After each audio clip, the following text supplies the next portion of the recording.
very, very sad, but very, very funny story. Murph, alright, are you ready? So, it was our first time trying shrooms, right? Me and Dietrich's first time doing shrooms. So I decided to invite someone who I had known done shrooms before, which was my good friend Theodore Grabelis. Yeah. Okay? He was going to be our trip sitter. I bought I think it was hold on. What's the thing above a gram? An ounce, right? I think. I bought an ounce of shrooms for my guy. It was like $200 for Yeah, shrooms. that's an ounce then. Yeah, an ounce of shrooms. So I bought an ounce of shrooms for my guy. So me and Michael wanted to take it because we wanted to experience it. My buddy Zane had never done it either, so I invited him to do it. My buddy Andrew had done them, and Teddy had done them, but I invited Andrew and Teddy both. We were decided to do it at Teddy's Beach. Now, it was going very well at first, until we found out one simple fact was Teddy was going to be late, so he wasn't going to be able to trip sit for us. But we didn't want to wait, because by the time he would have gotten there, it would have been dark. I think he got there at like 8ish, so it was already dark out. We wanted to do it. We made a couple fatal mistakes. We brought no drinks. We had no idea for food. Because we had no food at all.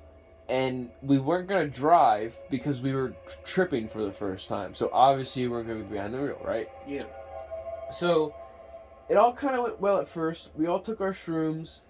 Because he sent them to me in like bags, in like different bags of eighths. So we all basically just took an eighth, which is what you're supposed to take at the first one. But me and Michael took a little bit more because it was our first time doing them or whatever. Because I had made sure to buy enough for everybody. Like I made sure to buy 6/8 or whatever it was. But instead I just bought an ounce. I'm ranting on longer than I should have. But so we take shrooms.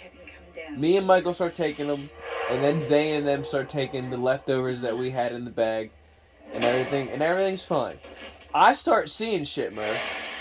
All right. Murphy, are you awake? I'm listening. Oh, I'm sorry. I thought you fell asleep. Nope.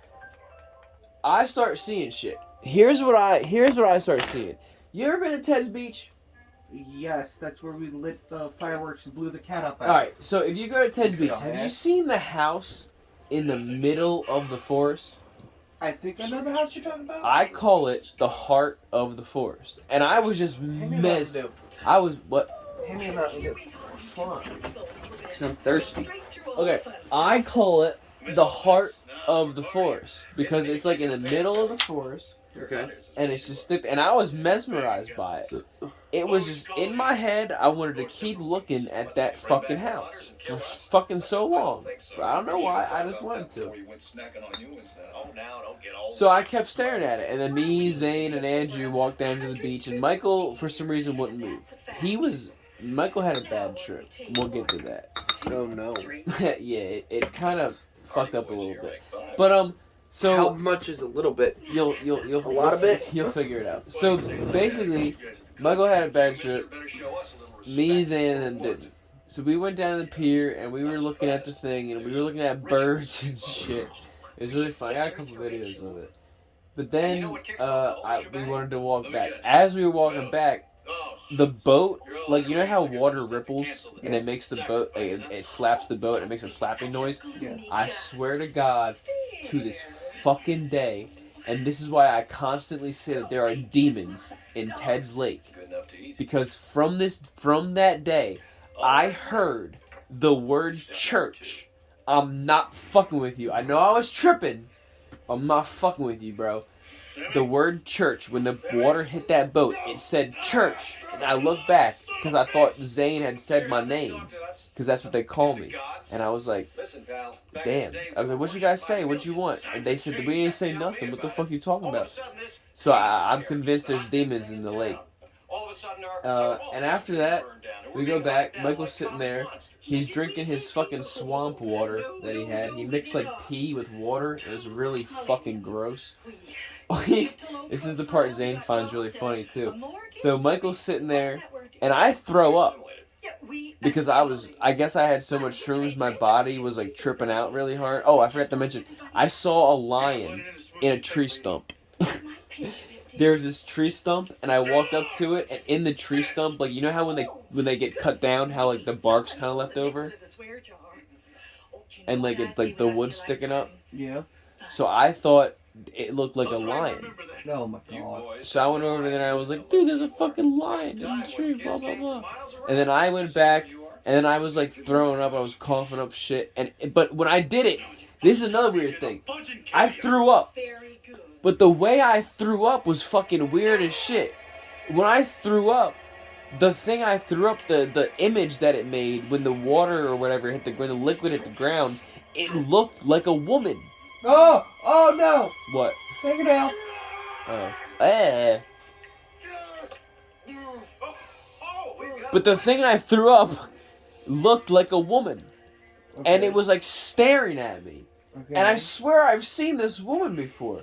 I don't know who it is, but I swore I've seen her before. But my throat looked like a woman. And as I do that, Michael says to me, Colin, are you alright? And as he finishes that sentence, he fucking projectile vomits green fluid out of his mouth all on the floor. And then we went for a walk. Or we went for a walk before that, but we had left. This is where everything gets. This is where.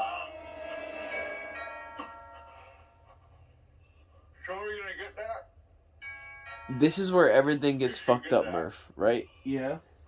We wanted to go for a walk. I ordered a pizza because we were hungry, and we had no drinks and no food because we did not plan at all because we're fucking stupid. So I ordered a pizza to Teddy's house, and we were walking up to go pick it up. I had messed up the address. I accidentally put up the wrong address, so we never got the pizza. But we walked up to go get it. Dietrich would not leave with us, and this is the one thing I totally regret about this night, and I will always regret for the rest of my life. For some reason, Michael would not get the fuck up and walk with us. And the worst thing to do for someone when they're on shrooms, especially for the first time, is leave them alone. Yeah. But he just wouldn't get up, and we wanted to move. We wanted to walk around. We were tired of sitting on those goddamn benches, you know what I mean? Yeah. And he wouldn't leave. And I was high as shit, so I wasn't really thinking straight. And I tried my best to convince him, but he wouldn't get the fuck up, you know? Yeah. So we start walking. We're going for, I don't know, maybe 30 minutes. We meet an old couple on the way walking up.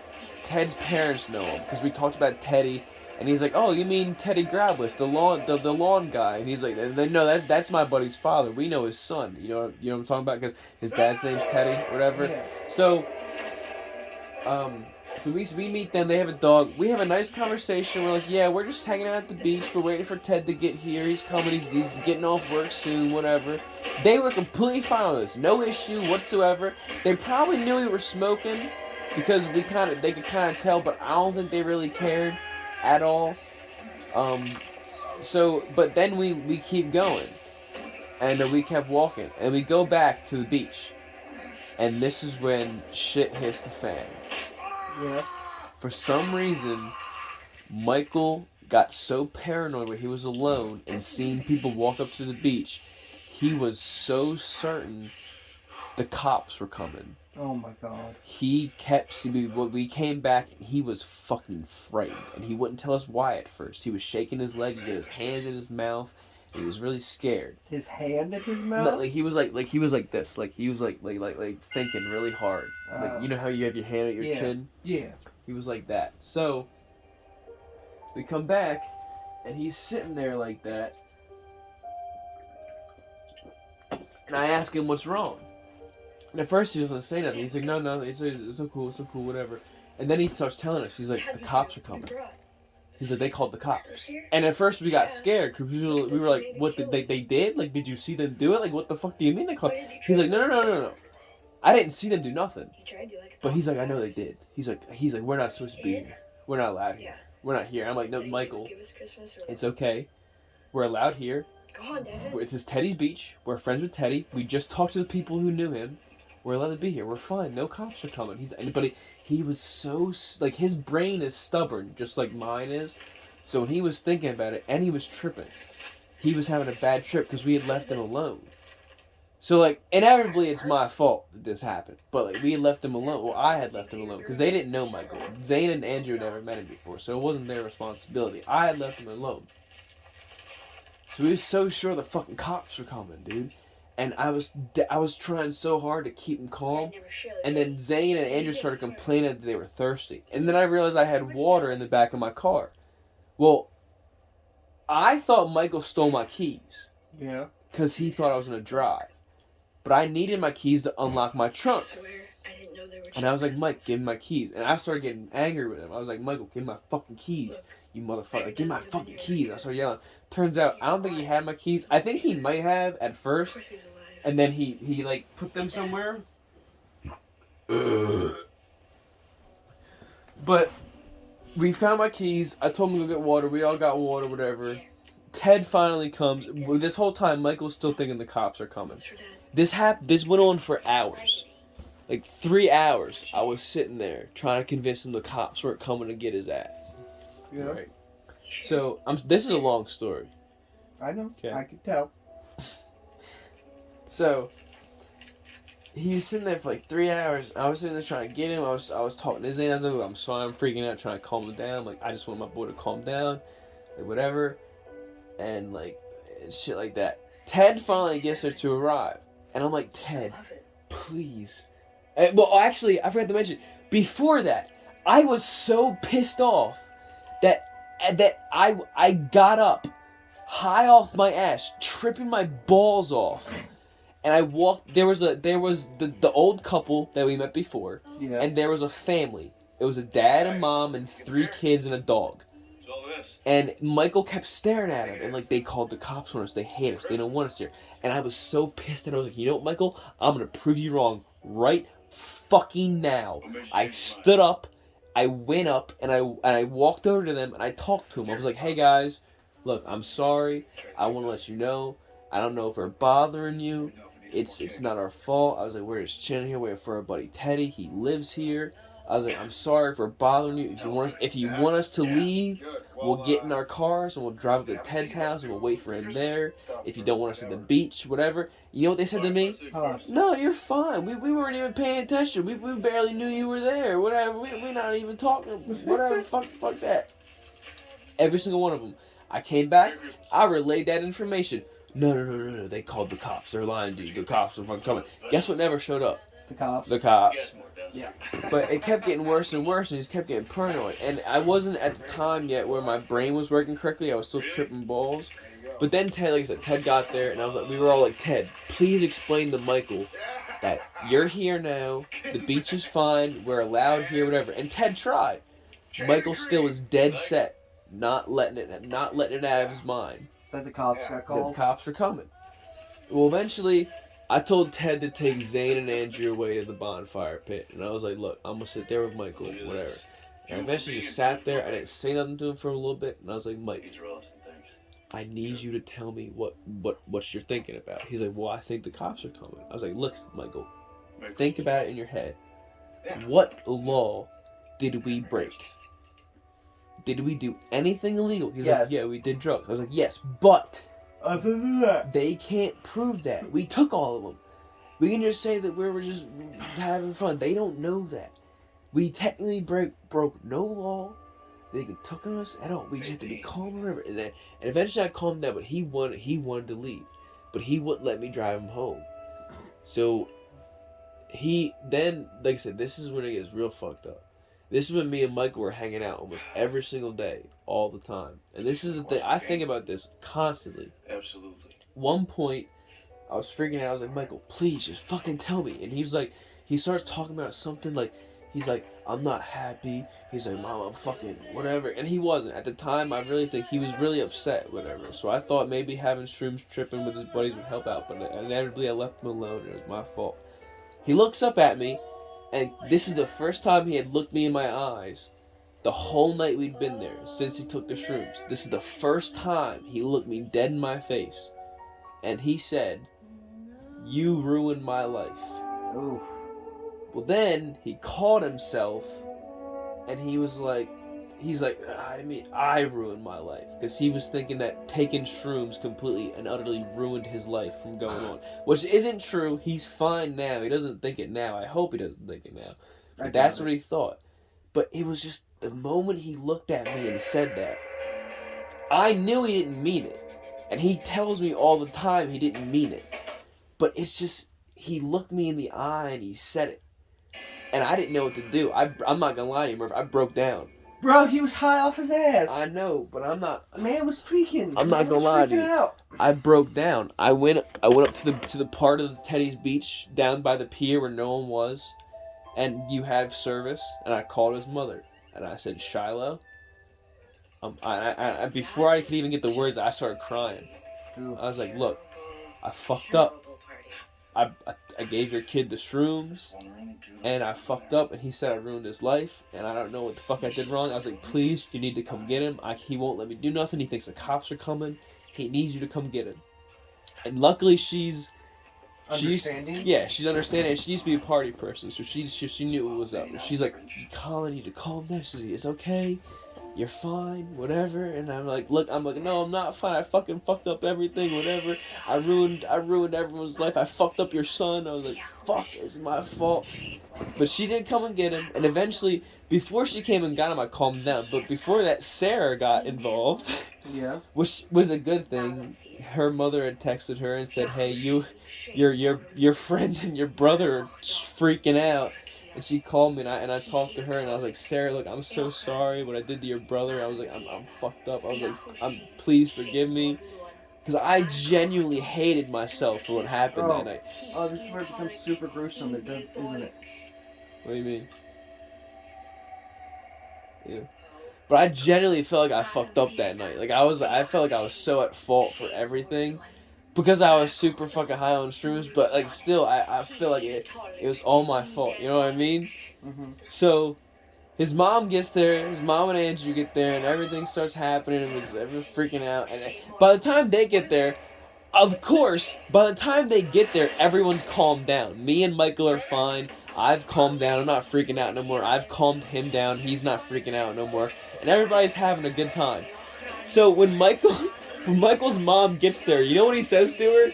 After she drives like an hour to come pick him up because we were tripping balls and freaking out. "Can I stay? I'm having a good time now. I want to stay and hang out." But his mom said no, and she took him home. And eventually everything went well, and it was all fine and dandy. But that was the first time that we did shrooms. What started us? What got me started on this story? I don't know. We mentioned shrooms, and I was like, "Do you know?" Oh, you asked me if I wanted to try shrooms. Oh yeah, and I was like, "That's probably why it's better to have some of that," because I know it happens to people who have bad trip. Oh, because I mentioned the fact that yeah, I know how to treat someone with a bad trip. That's just my first story. I have another story. Oh, okay. I'm tapping out. No, this was actually a quick one. So I took shrooms with a bunch of people at Garrett's house. I'll tell you this whole thing one later, but I took shrooms with a bunch of people at Garrett's house. And while everyone else was like on their other things, I made like a captain's log, and I went around. For some reason, when I take shrooms, and I throw up 3 times, every single time, I throw up 3 times, and after the 3rd time, I'm completely fine, and my brain's like unlocked supernatural abilities, and I can fix every problem known to man.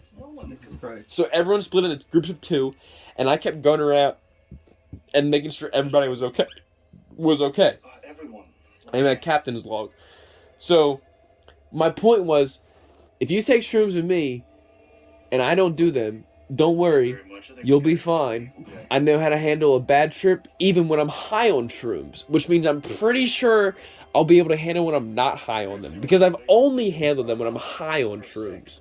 So if I'm not on them, I'm pretty sure I'll be fine. So if you want them, let me know, and I can get them. That was the whole point of this. I don't think we needed to have the whole story, but I'm very glad that I told it, because it's pretty cool. It's a nice, fun story. It's got, intensity, emotional damage, friendship drama. You mean your entire life? Basically, because after that day, I haven't hung out with Michael a lot, and it's my fault. It's not his fault, because like I said, he didn't mean to say it. It's just the fact that every time I look at him, I can envision him saying that to me. And at the time, it was a day that it was the time that I'd literally, you were in Georgia, I think, but you probably saw the group chat shit where I would literally like every now and then When I was in Georgia, I never once looked at the group chat. every now and then I just put in the group chat, I love Michael, he's my best friend, I'd kill you all for Michael, and I'd just show up at his house randomly and knock on his window and then barge in and we watch a movie. We were hanging out every single day, and then he said that to me. So every time I see him now, I envision him saying that, and it kind of gets awkward, so I don't hang out with him anymore. Plus, he doesn't go out and hang out anymore, and it sucks. But yeah, that's the story. I hope you enjoyed it. Amanda. Fuck you, Murphy. What? Why? I'm giving Kidding. you a thumbs Thank up. you. I love you. Appreciate you. Uh-huh. Good night. Sorry, I've got 1,000 things on my mind.